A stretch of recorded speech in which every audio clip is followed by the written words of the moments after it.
Hey everyone, welcome back to the channel. If you're new here, please like and subscribe. And if you hit the notification bell, then you'll be notified when I put up new videos. I want to talk today about this topic that I've seen come up more than once, strategy in wrestling. So why do I bring it up? Because I read online sometimes people in comment sections of like Instagram and stuff saying how they're frustrated because their wrestling isn't where they want it to be in jiu-jitsu, or they say it doesn't work at all.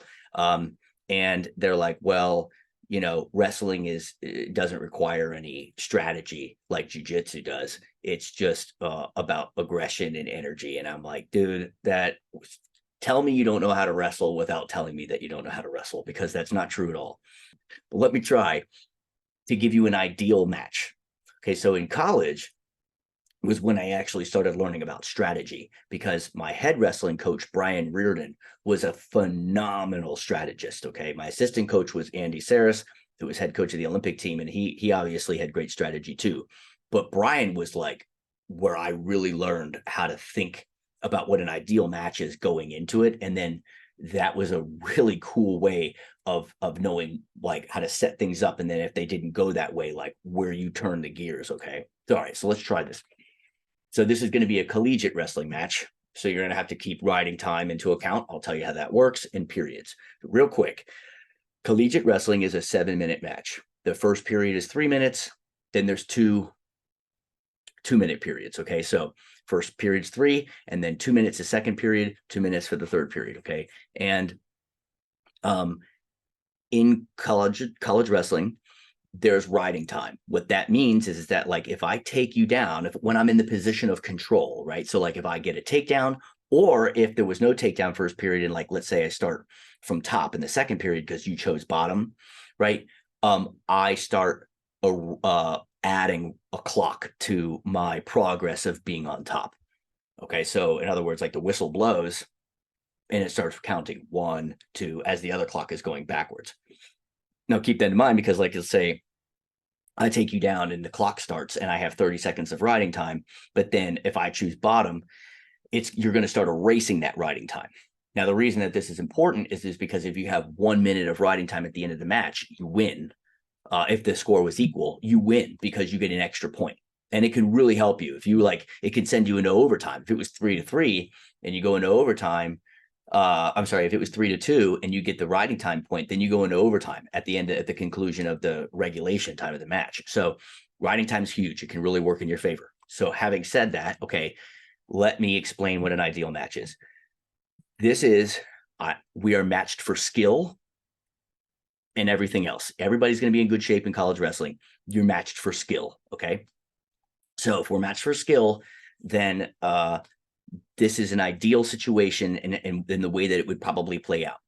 We're just going to skip forward. Okay, so there's 2 minutes. So we're banging heads. We're all trying to score, but 2 minutes go by and there's no score. Now all of a sudden, with about 2 minutes and 15 seconds, your coach is like, you need to score. So now you go balls to the wall. And I've talked about playing the edge of the out of bounds before on my channel real quick. If I get somebody pushing into me, I can shuck them by and dive on their ankles. They're way out of bounds. But if my toes are in, I get 2. And I don't have to follow them out. Okay, so that's one way of doing it. And then I'm running the clock. So riding time starting. Once that ref awards the takedown, the riding time clock starts. So I could either shuck him by, right, because he's trying to get a takedown too, so he's going to be pushing me. I get a takedown, and I keep my toes in bounds as long as I possibly can. And if he starts getting away, I just pull my feet out, and now all of a sudden the ref blows the whistle. Now he starts on the bottom. Now or the other way, I could be pushing him, right? And then I'm trying to get the takedown. I've got good underhook position with my head in the right place so that he can't shoot on me.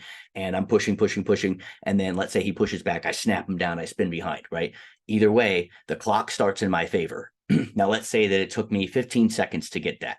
So, and now my coach is going to look at, so now there's only 30 seconds left on the clock. My coach is going to be like, look at me and be like, you don't let him up no matter what.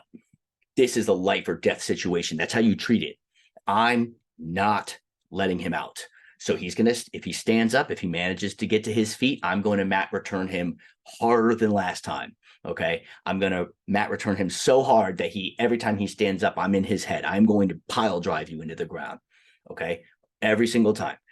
And when I do get him down and I get a wrist and a good tight waist, and I show this on my instructional, I want to ride him real tough. And I've also talked to my instructional about how clamping people with your legs, I want him to ride all my weight. Okay. And I'm keeping the ref off my ass for stalling because I'm working hard. Okay. 30 seconds goes by. I have 30 seconds in the books.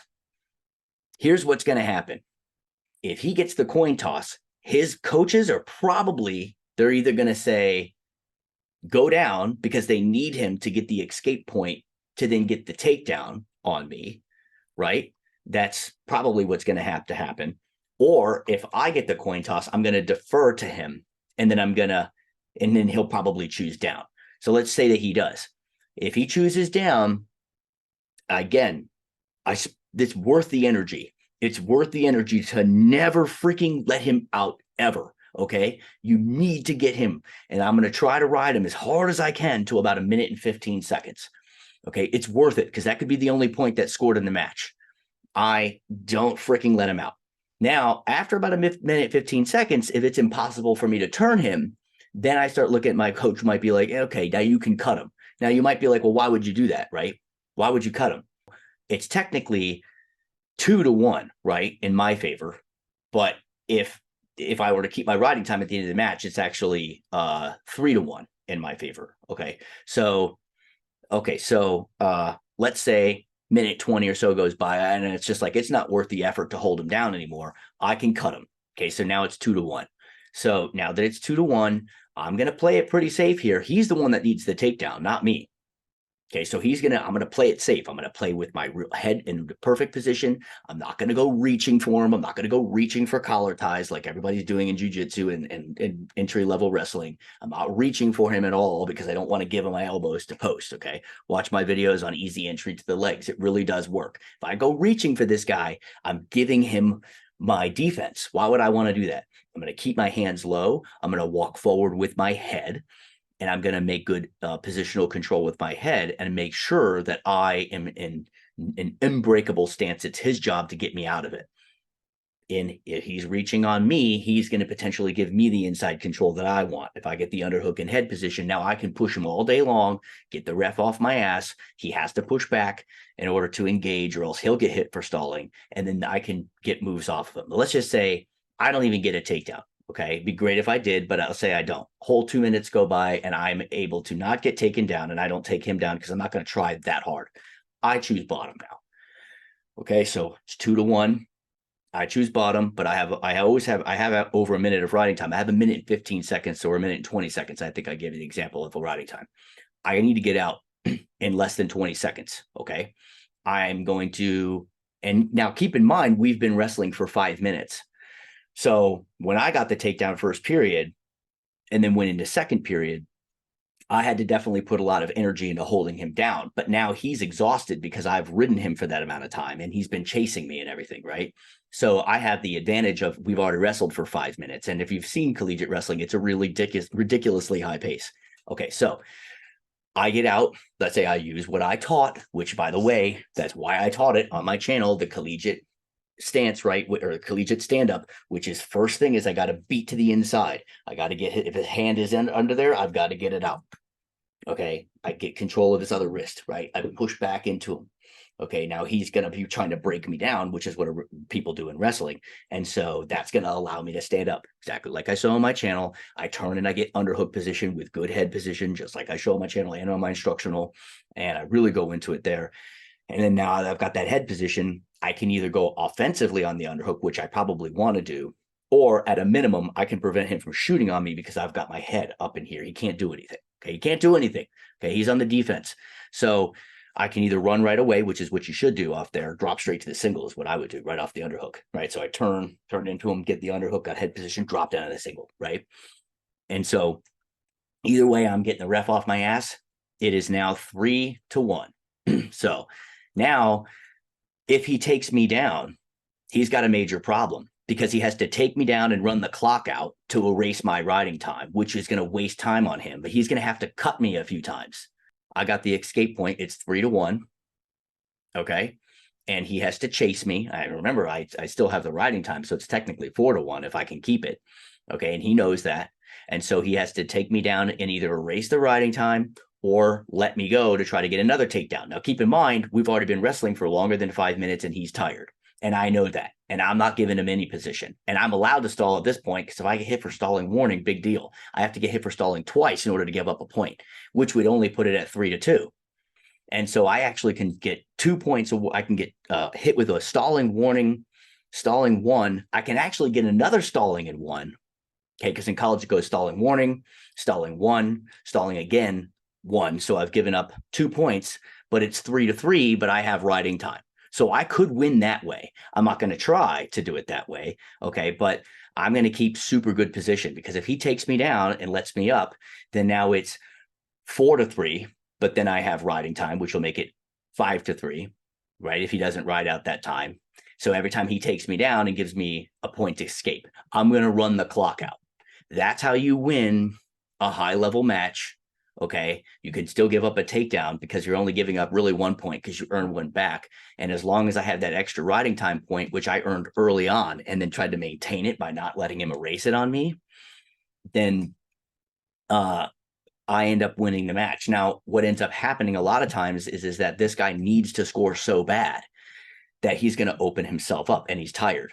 And so, and I've talked about this on my channel, and I've talked about it when I did analyses and things of other people, is that you need to get used to being in a stance because it's way less energy to maintain good stance than to get pulled in and out of your stance and having to correct your position. You use way more energy and torso energy and leg energy getting like trying to do a bunch of up and down fakes and level changes and all that kind of stuff where it's not necessary use of energy. In this case, I want to have a rock solid stance, right? Where I'm palming the basketball out in front of me. Elbows are in, not like this. This is getting blast doubled, but like this, arms out in front.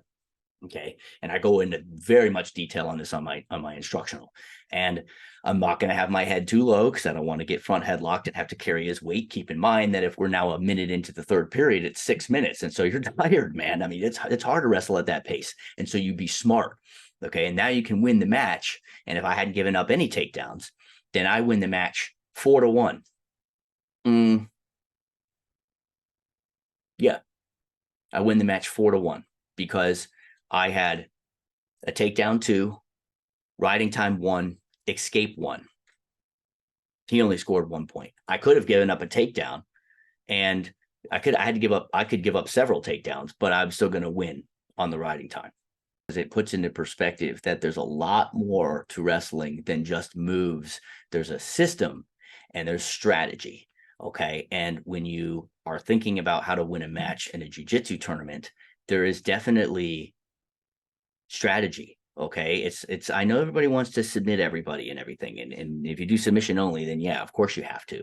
Okay. But even if you were just doing submission only, wearing somebody down on their feet and then getting a takedown, and then they're so tired and defeated from getting taken down, you may get your submission because they start to freak out because if it's a point system, especially, they're going to freak out to try to get out of there and open up. So that's what ends up happening is when you're in a position of authority and control, people start opening up. So once I had scored the takedown, I'm not talking about stalling super hard. I wasn't a staller. Okay. But stalling in a smart way would be getting an underhook in good head position because I can control the push all day long. I talk about this a lot on the instructional. If I control the push, he has to push me back. All right. He has to get anything going because in wrestling, you'll get hit for stalling if you don't. I can keep running him out of bounds. Okay. I keep getting good underhook control in my head here. He can't shoot on me. He can't shoot through it. Okay, that's why I don't like when people pull their head away from the underhook because they can get shot on. I like having this good position because he can't shoot through my head. And if you've noticed, and I teach this in my instructional, I also teach it on my channel, is I don't like chasing things. I like keeping everything close because I'm more powerful when things are close, and I get weaker as I get extended, which is a principle I cover on the instructionals about extending and losing power, right? We don't want to have that. We want to have like a good, strong, like squat stance, sort of like how you would do with powerlifting or a deadlift. You want that kind of stance because your back is straight, your head is up, your hands are low so that, you're not reaching it up and giving away elbows. So, right. So the underhook position is such a preferred position when you know what you're doing because I control a whole side of his body and it's not like a 50-50 position that so many people get into, collar ties, over under positions, right? You're just giving the same person the same offense and defense that you have. Why would you want to do that?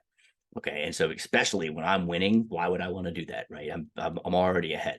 So that's when you're matched for skill, right? And you know that it's going to be hard to score. I only scored one takedown in the example that I gave. Okay. But I won 4-1 because I got an escape and I got the riding time. Okay. That buffer really allowed me to make a few mistakes, especially if that person wants it really bad.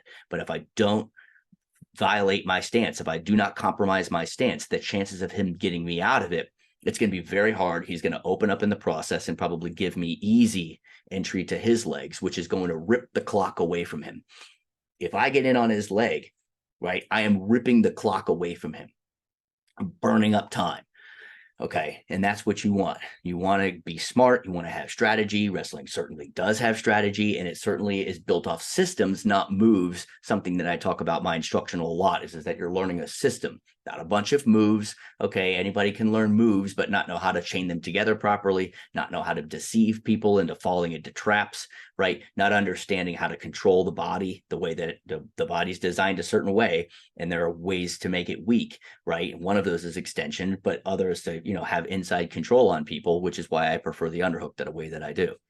So if you like this content, if you think it's useful for you, I think it trades over to jiu-jitsu quite well. You can think about how that would apply to you in different rule sets. Please like and subscribe, share the content with other people, hit the notification bell. And until next time, thanks for watching.